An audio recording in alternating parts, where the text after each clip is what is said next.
Welcome to the A Minute to Midnight show. This is Tony.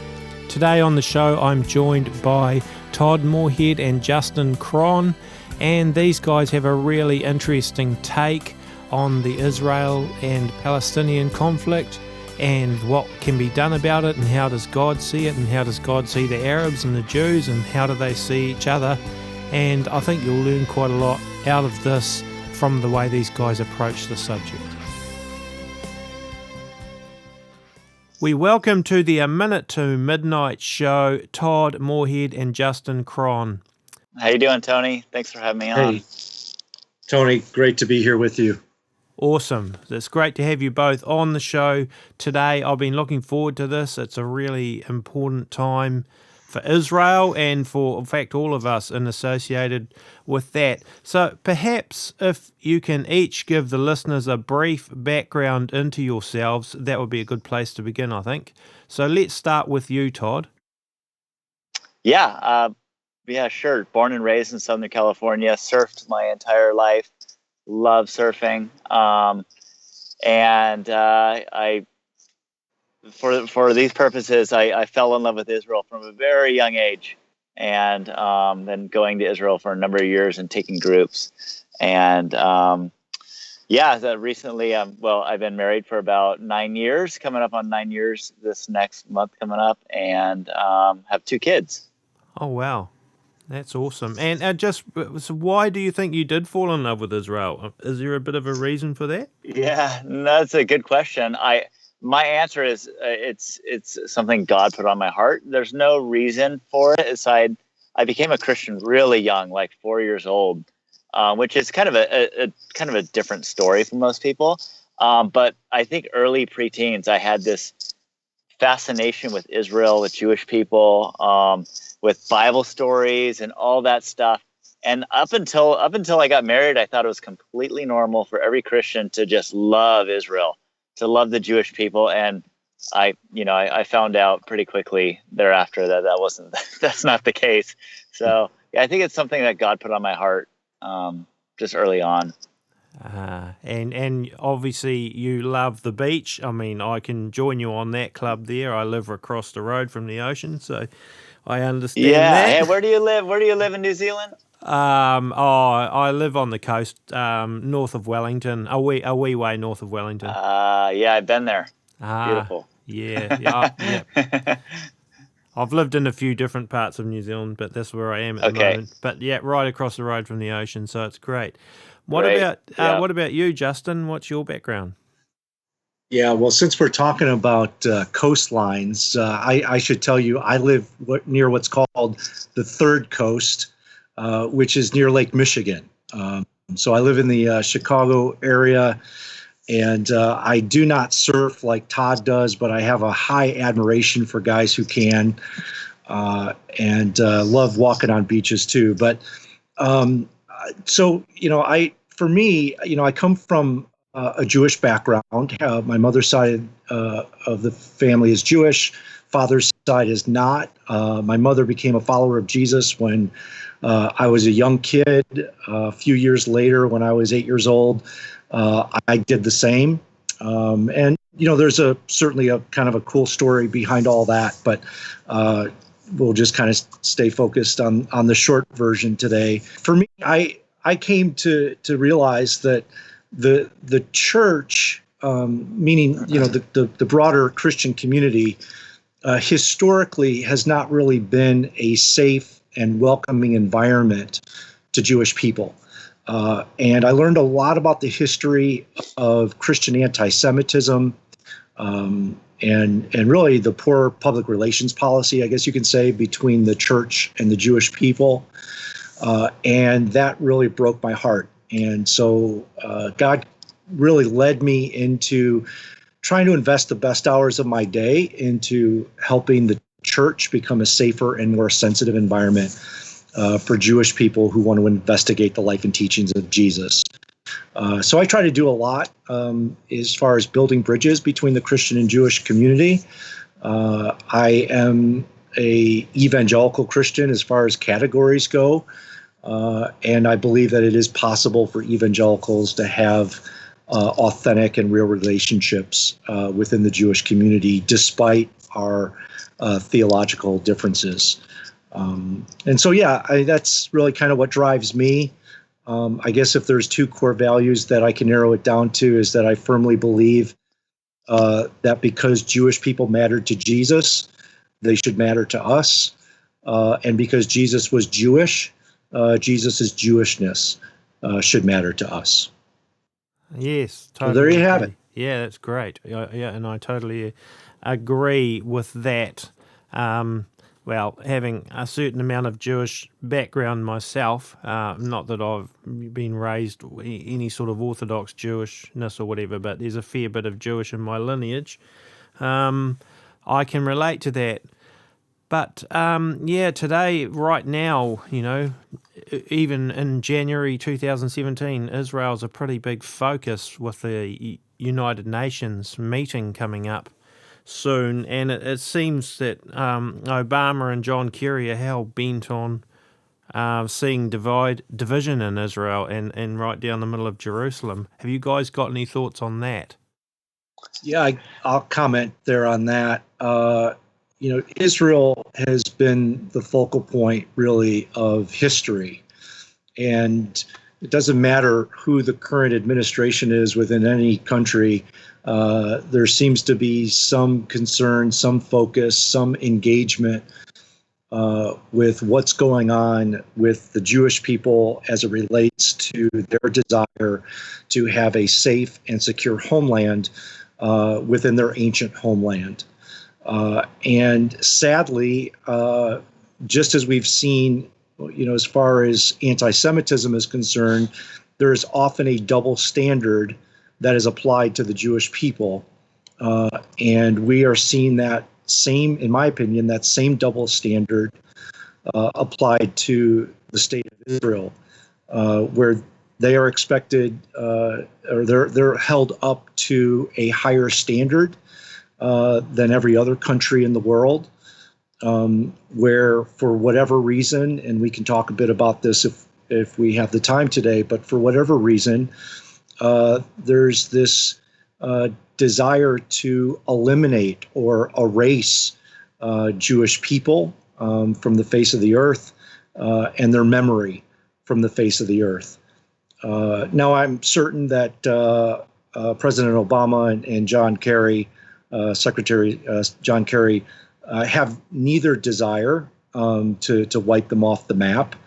But from my experience, anti-Semitism is a spiritual issue that I think is motivated by the enemy himself, Satan, and he is a deceiver, and he's crafty, and he has a way of working into situations that ultimately try to undermine Jewish existence in this world. But as we are, of course, reminded by God's word, he is a faithful God who keeps his promises. And no matter what Obama or Kerry or any administration attempt to do, God will protect and preserve his people. Yes. You got any thoughts on that? Yes.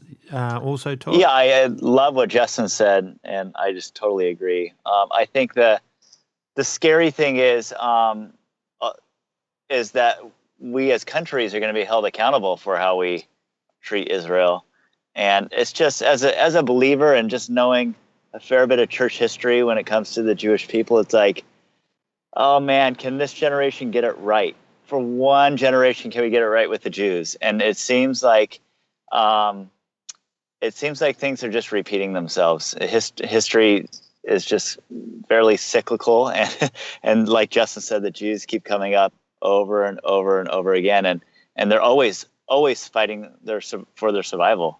So, just tough times for Israel in the international world.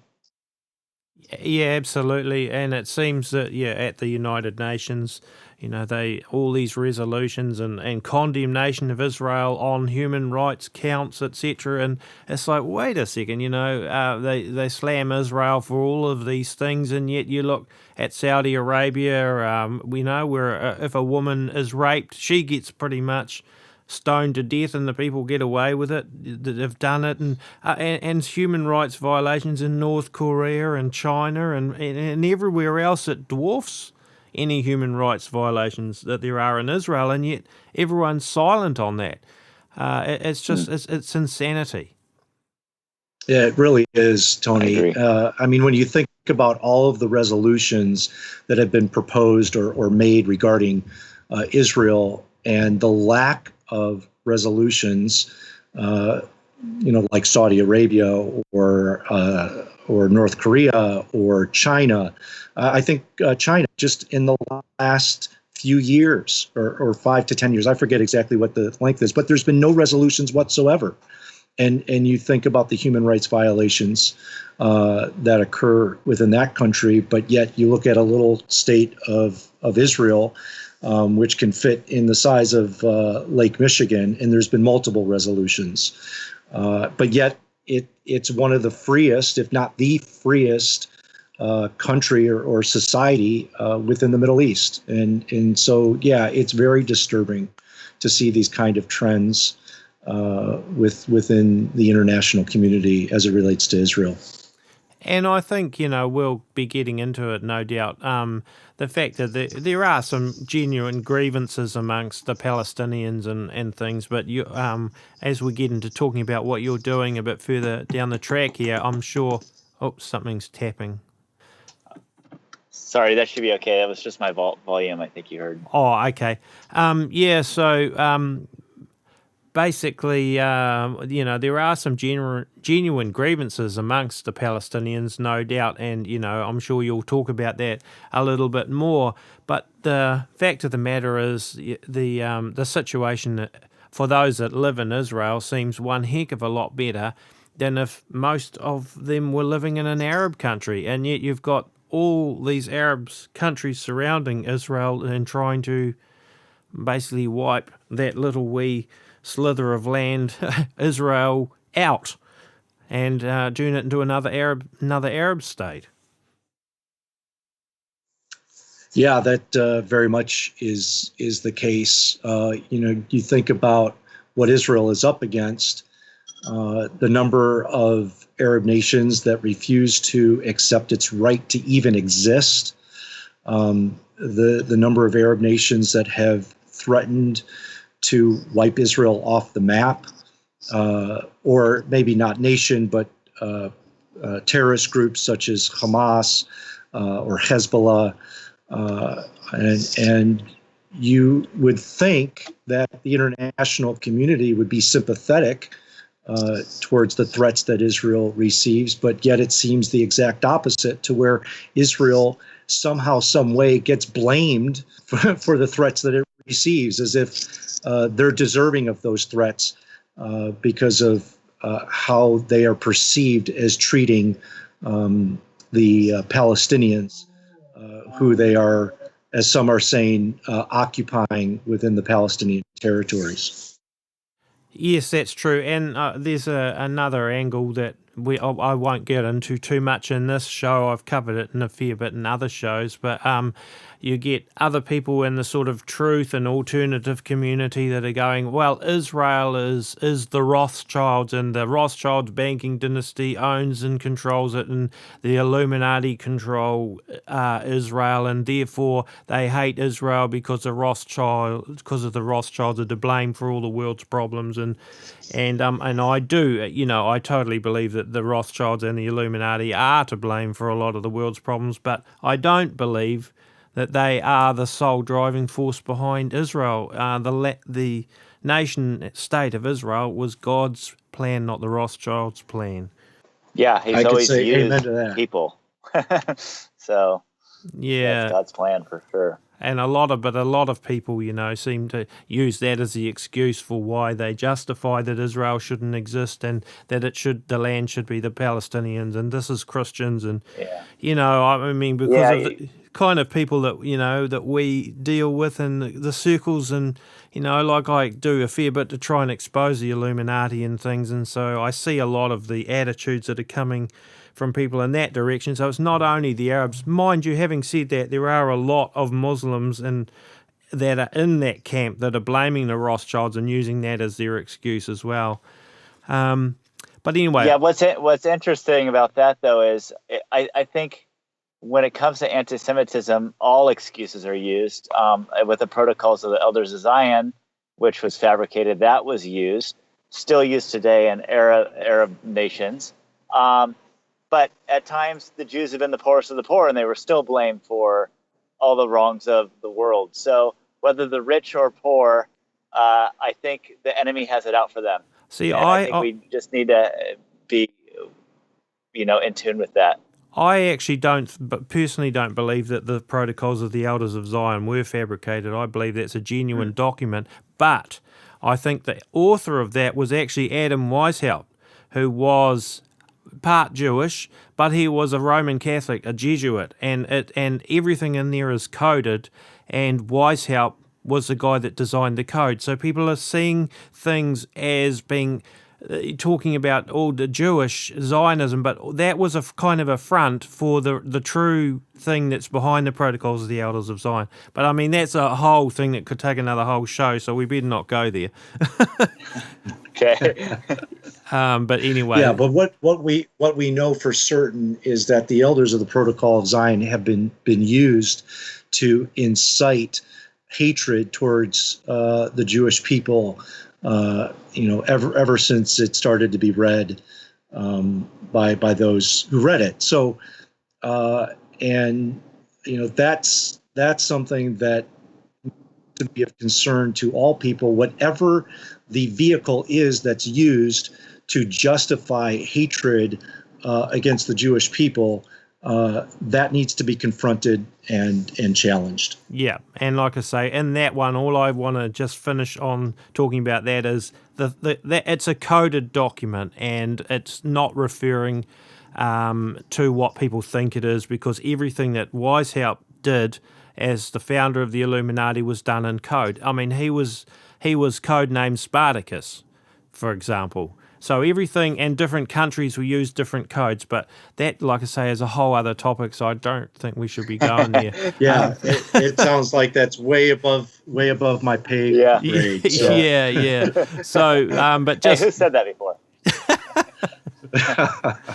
Okay, so I just want to, move on to, you guys are got a film that you're working on, but before I get into that, I just want to say, I've watched the first film from 2012. I really enjoyed it, The Promised Land, and one thing that I got to say made me really laugh in there was that famous surfer Tom Curran in the car and singing Deep Purple's Child in Time, and that made me laugh because that's one of my all-time favourite songs myself. Man.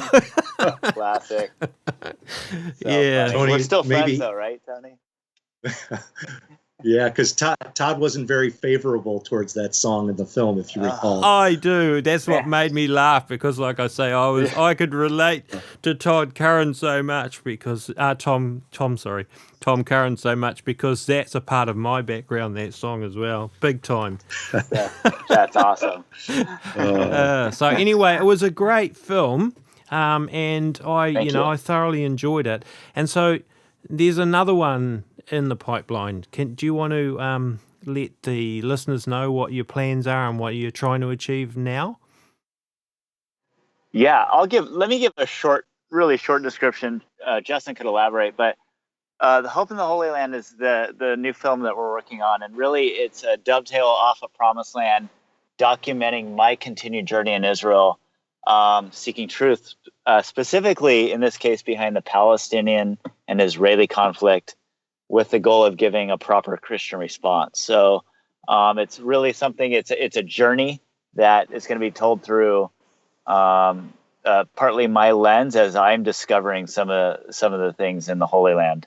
So, I'll let Justin elaborate more on that, though. Yeah, we've been observing a couple of trends within the Christian community over the past decade or so, and maybe it goes even further back than that. But I think it's become more apparent within the last 10 years. First, there's a growing among evangelical Christians distrust of the Israeli narrative. Which essentially is that Israel was a mistake, that it never should have been created, and that it created mass injustice against the Arabs within that region. And they would also see Israel as being the main reason or main perpetrator behind the Israeli Palestinian conflict. And that if Israel would just be nicer to the Palestinians, that the conflict would dissipate and peace would emerge. So there's that trend. There's also another trend within the pro-Israel camp, which when it looks at Israel, it often whitewashes pretty much everything it does, as if like Israel can do no bad, and all Arabs are, in a sense, they're the bad ones, and all Israelis, they're the good ones. And it's not quite that simple.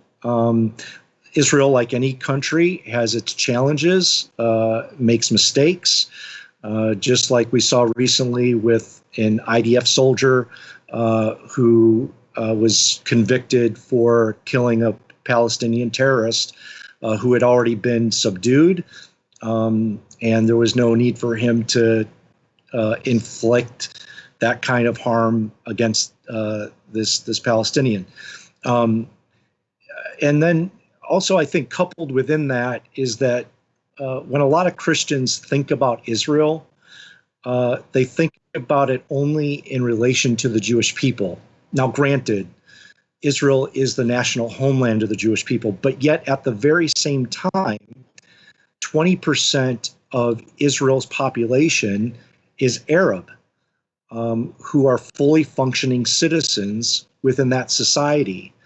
And what we know about God is this, is that God doesn't just care about the Jewish people. Yes, he has a special plan for them, but he also cares about the Arabs and their destiny and their current living situation.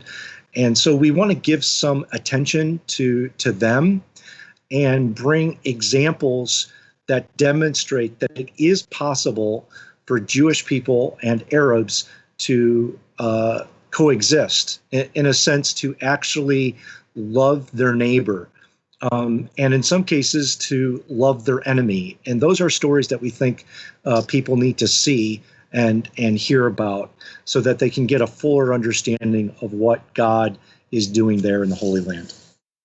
Yes, that sounds great. So your goal is to try and bring some sort of hope and help. Well, if you can't bring peace to the region full on, you can actually bring some peace, perhaps between some people, at least, that you can reach. Would I be right there? Yeah, you would be correct there. And realizing that any hope for peace between the Jews and the Arabs has to start in the grassroots. It has to start between people, individuals who are loving their neighbors. And if it doesn't start there, we can never really expect it to happen amongst its leaders. And maybe, just maybe, what happens on the ground might inspire their leaders to make some changes. Now, we want to be realistic, though, too. We understand that if something is ever going to happen in the short term between the Jews and Arabs, it does need to be led by its leaders, just as we've seen happen between Israel and Egypt when they made a peace agreement back in the 80s, 70s, just as well as between Israel and Jordan. So it is possible for there to be peace agreements made. Is it going to be a perfect peace? Absolutely not. There will not be perfect peace until the Messiah returns. But in the meantime, Jesus calls us to be peacemakers and reconcilers. And so we want to try to help encourage that process as best as we can. And let me add, the one thing that we want to highlight is Arab believers in Jesus who are demonstrating this, and Messianic Jews who are demonstrating this. We want to show Muslims who believe in peace as well, and we want to show that you don't have to have the same faith that's possible, but as evangelical Christians, our ultimate example is to love each other with the unity that Jesus gives us. And so we want to show that and hold that up on a pedestal. Okay, so that sounds great, and I'm all for trying to reconcile people with one to another and whatever race they are and religion and things. But isn't there also a danger that the whole move towards peace can play into the sort of one world religion, global government kind of thing? Because the way I see it, they're going to try and push us into a system like that. And isn't there some danger of actually playing into the hands of that through the whole trying to create peace? Because I don't see end times being a great time of peace at all. In fact, I see, Jesus speaking like Matthew chapter 24 and Luke 21, etc., where we see anything but peace. So I'm just wondering what your guys' take on that side of it is. Yeah, well, let me just... Yeah, go ahead. Go ahead, Todd. Do you want to... I was just going to say that could be the way things are going, or the way that we think they're going, although nobody knows because nobody can tell the future. But in the midst of it, blessed are the peacemakers. So we don't want to push some one world peace agenda, the coexist kind of thing. But there's also, it's a lot better than, getting along is a lot better than killing each other too. So, yeah, but, let's just, I can only speak out of my own cultural context here in the United States. But if there's tension and conflict, say between blacks and whites or Hispanics, we as followers of Jesus need to encourage both sides to see the humanity and the dignity within the other. And what motivates us to do that? Well, it's actually our faith in Christ, our faith in the Messiah. And what do we believe will ultimately bring peace and shalom, unity? Well, that really comes through a surrendered heart to Jesus. But a lot of people, we understand, come to know who he is and what his teachings are through seeing it lived out. And so that's what we want to try to capture in this film. And to also, of course, as we mentioned, demonstrate that there are even non-believers who, in their own way, ascribe to the teachings of Jesus when it comes to loving your neighbor. And maybe they understand it differently than we do. We would hope that they would come to a fuller understanding as we see it. But I think it's important to show that not every Muslim, for example, hates Jews. Not every Muslim wants to wipe Israel off the map. And that's a story that isn't typically told, and it's a story that we think needs to be told. And we saw some glimpses of that in the first film, the Promised Land film, where, with the surfing, and you guys, whoever, all getting in the water and surfing Didn't matter what, whether you were Arab or whether you were Jewish or Christian or Muslim or whatever. And, that was a thing that came through really strongly in that film, which was like a pretty amazing thing, I thought. Yeah, I think we got to build bridges where we can, and for me, where God's put me, surfing's one of those bridges that kind of plays that part. So we wanted to tell the story of Promised Land through the eyes of surfers. And you did a great job, I thought. Thank you. I really enjoyed it, and it's definitely worth people watching it. So this next film that you're doing, The Hope in the Holy Land, where are you sort of going with it in terms of, at the moment, what stage are you at with it?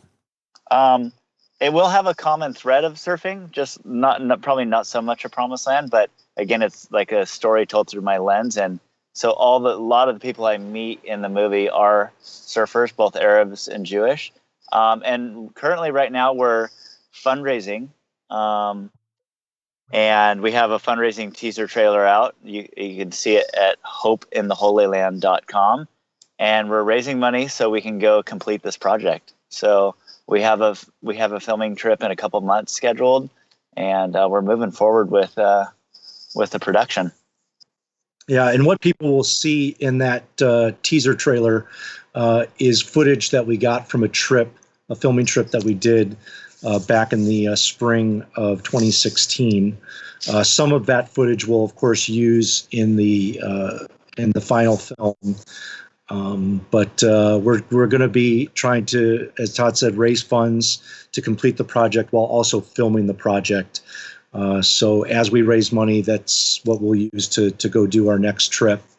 And we're grateful to be partnering with a nonprofit organization called the Philos Project. You can learn a little bit more about them through our Hope in the Holy Land website. But if all goes according to plan, and we see people get behind the project, we hope to be done spring of 2018. Right. Okay. Some of the Skype is a little bit glitchy. Unfortunately, I have to say to people, but I'll do my best to kind of clean it up. But it's a wee bit glitchy in places. So the website hopeintheholyland.com is where they can find you. And is there obvious ways there that people can help out in terms of helping with your funding? Yeah, they can actually donate right there through the website. The other, of course, very helpful thing is to share the trailer, the teaser trailer through social media, to like our Facebook page, and to share that with others as well. So the more that people get connected with the new project, the better.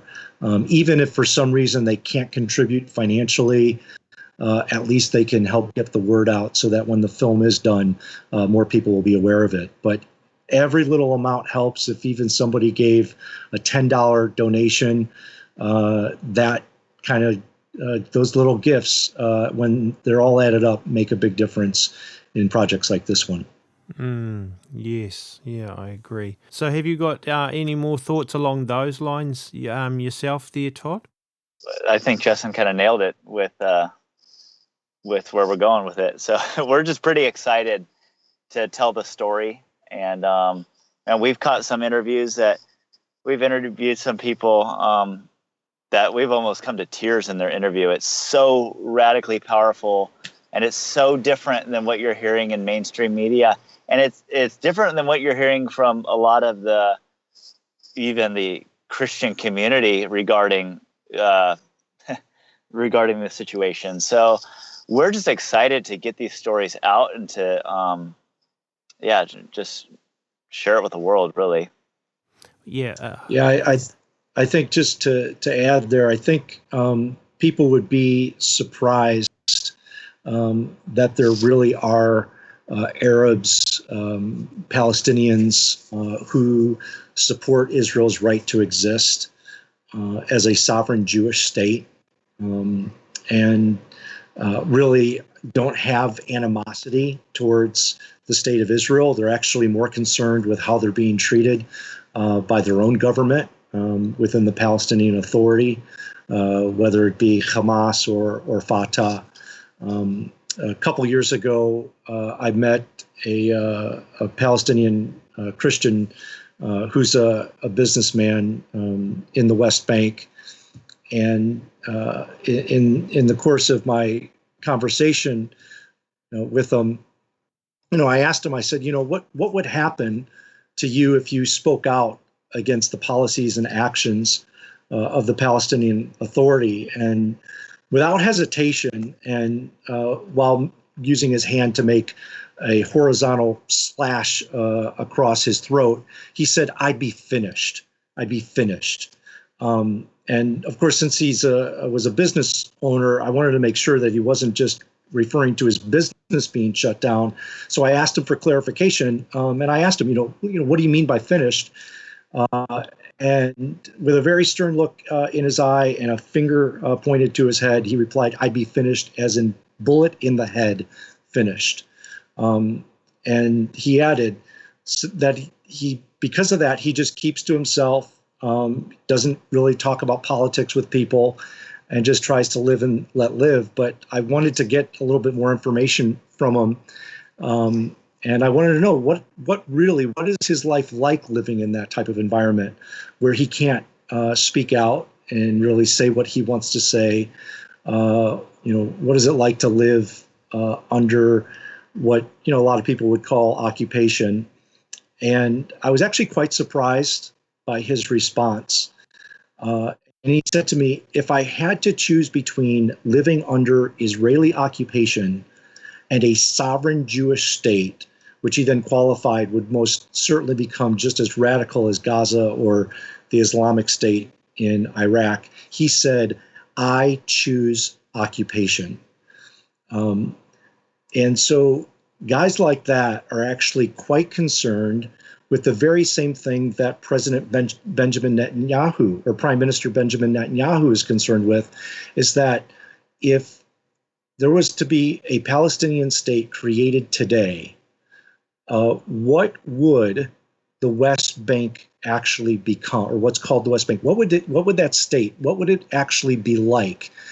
And most people think, or at least I should say a lot of people think, including myself, that it would become just as radicalized as what we've seen happen within the Gaza Strip under Hamas. And can you imagine having a radicalized state buffering right next door to the state of Israel that's within just a few miles of Jerusalem?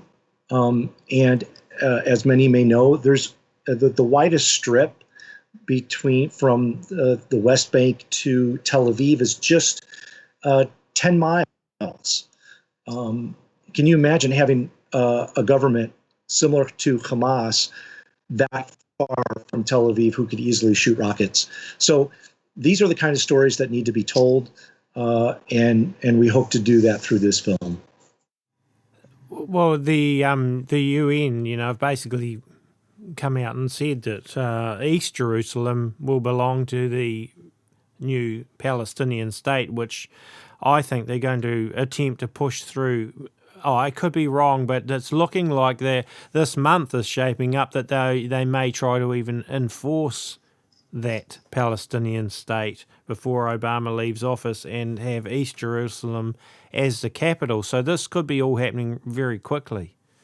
Yeah, I hope it not, might happen. but yeah, it could. Yeah, as far as them trying to push it, but I don't think that is at all going to get approved by the UN or, of course, through the next administration led by Trump. Okay. So anyway, I agree. It would be pretty much impossible for Israel to defend something that's only 10 miles wide with the kind of militancy that would be under Hamas and the Palestinian leadership. So what about the money that goes to those people? all the money that's sent there? Do the people see it, or is it all going into the pockets of the leadership? I think it's going. I think we could look at Yasser Arafat, and when he died, they went into those offshore accounts, and there was a few $1 trillion there, I think, and they've done studies on Mahmoud Abbas, the current leader, how much money he makes a month. Justin, I think I remember a quote about $1 million a month or something like that. But something like that. Yeah. But it's ridiculous, and no, it doesn't go to the Palestinian people. It goes to the corrupt leadership, and it's really sad because people want to see think the Palestinian situation better, but unfortunately it's not getting better because maybe there's just not enough checks and balances set up. Especially when you have the EU giving about the same amount as the U.S., I believe, and then the Palestinian Authority turns around and actually uses part of that money to award families of terrorists. So the greater terrorist act a terrorist commits, the family of that terrorist gets the money, gets more money. And so this is money given to them by the world. It's like, wow, like what's going on? How come nobody knows about this stuff? Yeah. I spoke to a Palestinian Christian a few years ago who pulled me off to the side because I started asking him some questions about the conflict. And they're always, what I find is they're always very careful to make sure that they don't say something that somebody else is going to hear that they then may use against them. But he said to me, Justin, when your government, meaning the United States, when they give $1 million to the Israeli government, 900,000 of that goes to the people to actually help the people. The other 100,000 goes into the pockets of the Israeli government. He said, but then when your government gives $1 million to the Palestinian Authority, only 100,000 of that actually goes to the benefit of the people, and the other 900,000 goes into the pockets of the Palestinian leaders. Now, certainly, what he was sharing with me was not based on hard facts, was anecdotal, but I think there's a lot of truth behind what he's saying and how he sees how the money trail exists within the Palestinian Authority. And I think it's something, as Todd mentioned, there needs to be much greater checks and balances and accountability that's given to the people that we're giving money to, and make sure that it's being used in an appropriate way.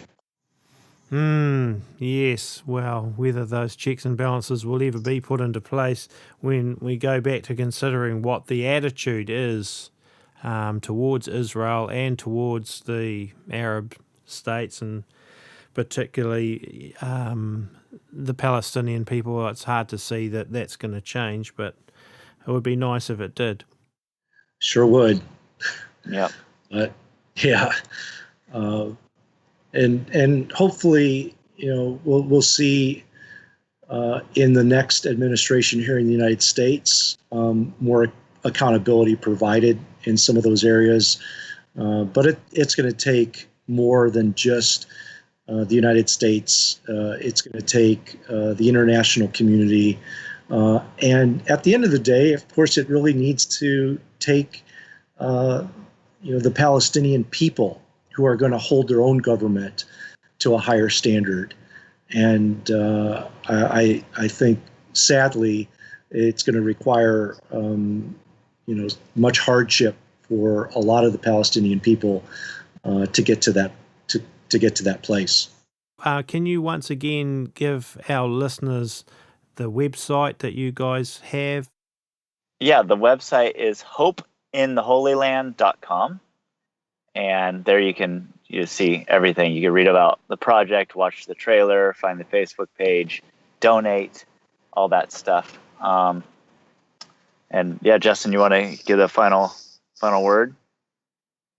Well, final word, again, I just want to remind people that if you're a follower of Jesus, you have a responsibility. We all have a responsibility to love our neighbors and to go even beyond that, to love our enemies. And some of those enemies may actually be the enemies of our best friends. But regardless, we need to be willing to engage with them and gently and lovingly confront them, just as we would want to be lovingly and gently confronted if we were out of step with God's plan for our lives. And so my hope, my prayer is that there will be a generation of courageous Christians who are willing to do just that. And I'm grateful, Tony, thanks for the opportunity today to share this vision, this hope with others. And thanks that we can encourage people through what we're trying to do.